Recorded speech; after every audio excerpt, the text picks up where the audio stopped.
episode 2. So last episode, we talked high level about lifetime value versus customer acquisition cost, how the model works, and we're going to get into it a little bit more today.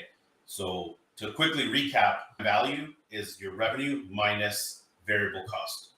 So if your contribution margin is 80% and you sold something for $1, that means that you keep 80 cents. That's the single purchase. Then you multiply by the number of purchases your average customer has in their lifetime.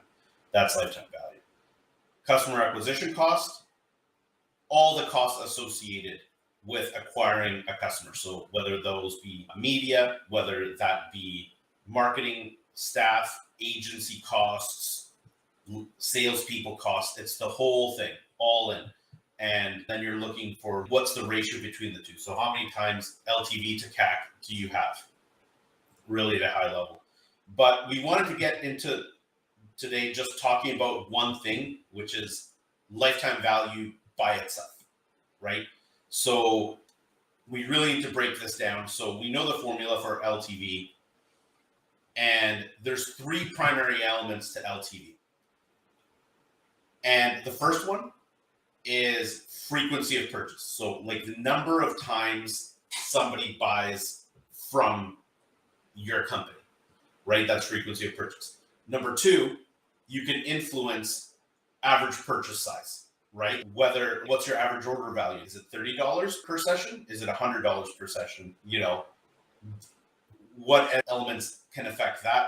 And then lastly, contribution margin, because remember the formula, revenue times contribution margin. So if you can lower your direct costs to whatever you're selling, that means that you keep more, which makes your lifetime value greater. So again, to summarize those 3 elements, frequency of purchase, average purchase size, and then your contribution margin. We're going to get into these 3 things, break them down, have all conversations. Ricky, let's start off with frequency of purchase.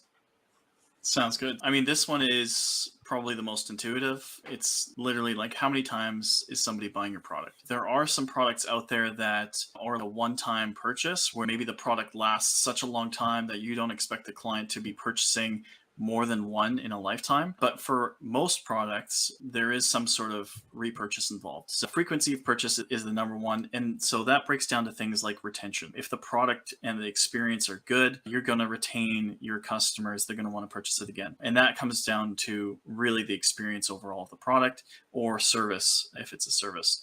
And then secondly, tied into retention is brand loyalty.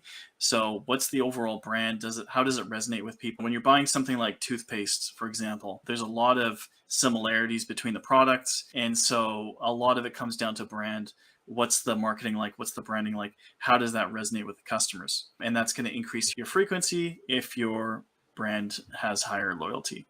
Couple other ones are subscriptions. If you I've seen subscriptions with online products such as subscription boxes, those sorts of things, or things like services, Netflix, etc. When you have a subscription, generally you have a much higher frequency of purchase. Depends how long the subscription is for. If it's ongoing or if it's for a fixed amount of time, and then you'd consider each month essentially. I mean, it's still one purchase, but it's increasing the overall revenue. And then sales discounts. You could have promotion. Maybe you have customers that are on your email list and you're running a promotion to bring them back. Maybe they've had one purchase, you want to bring them back for another purchase. You can do that through an incentive like a sales discount. So those are all some examples of ways to increase your frequency of purchase.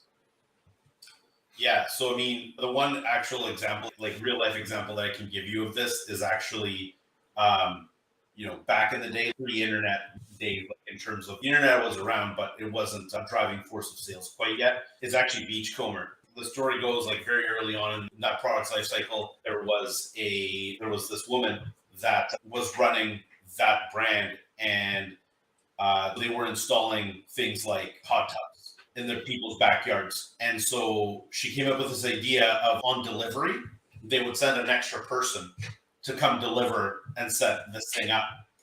And instead of having 2 people just getting this thing into the backyard, etc., the third person's job was to talk to the customer and bring this checklist. And they would basically go around like saying, "Oh, do they have a barbecue? Do they have this furniture? They basically had this checklist of all these things, and they would check off all the things that they didn't have. And then they would actually market to through mail and other things in order to sell them all the items from their backyard that they were missing to round out like that backyard living experience.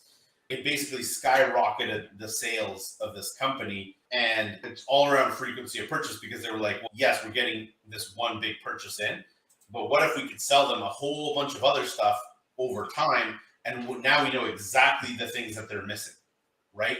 So anytime there was an installation or some kind of delivery, there was this extra person that would show up. What are they still missing in their backyard? What else can we sell them and like really drive up that frequency of purchase? The next item, average purchase, kick us off here with price increase, right? So if you increase your price, your average order value, your average purchase size is going to go up. Yeah, and then some additional ones, you could be adding additional product lines. So, if you've got a customer and you're now selling them multiple product lines versus just the one product line, you're going to increase your revenue. Another way is free shipping, driving up the required amount of an order to get free shipping. Generally, is your average order value, your cart value.